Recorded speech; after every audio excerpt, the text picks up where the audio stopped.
বদনজর থেকে বাঁচার দোয়া বা আমল কি আছে?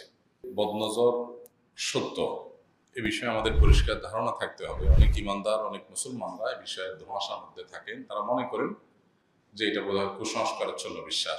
তো নবী করিম সাল্লাল্লাহু আলাইহি ওয়াসাল্লাম বলেছেন, আল আইনু হাক্কুন।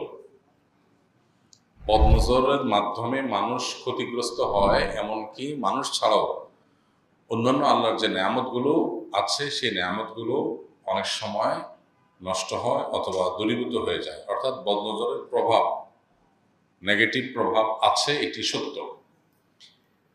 এখন মানুষ বদনজরের যে কুপ্রভাব বা এর ফলে যে মানুষ বা অন্য কোনো বস্তু ব্যক্তি ক্ষতিগ্রস্ত হতে পারে, এই বিষয়গুলো অনেক সময় দেখে না বা খোলা চোখে দেখা যায় না। সেজন্য আমরা অনেকে সন্দেহ করি যে বদনজর টজর এগুলো বোধ হয় কুসংস্কারাচ্ছন্ন বিষয়। মূলত এ সম্পর্কিত হাদিসগুলোর দিকে তাকালে আমাদের বেশ সতর্ক থাকতে হয়।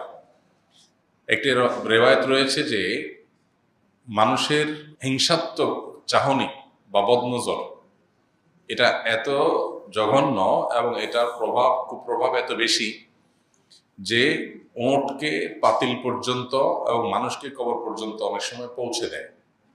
এত ভয়াবহ কুপ্রভাব এর আছে।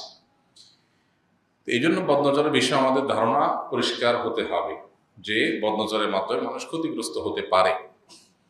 বদনজর জিনিসটা কি? বদনজর জিনিসটা হলো যে কেউ কারোর প্রতি কোনো ব্যক্তি বা কোনো বস্তু এটা দেখে ওই ব্যক্তি বা বস্তুর প্রতি সে অনেক বেশি অভিভূত হয়ে নিজের অজান্তে অনেক সময় অথবা কখনো জ্ঞাতসারে সে লোলুপ দৃষ্টি বা হিংসাত্মক দৃষ্টি দেয়, যেটাকে নজরে হাসেদ বলা হয় রুকিয়ার ভাষায়।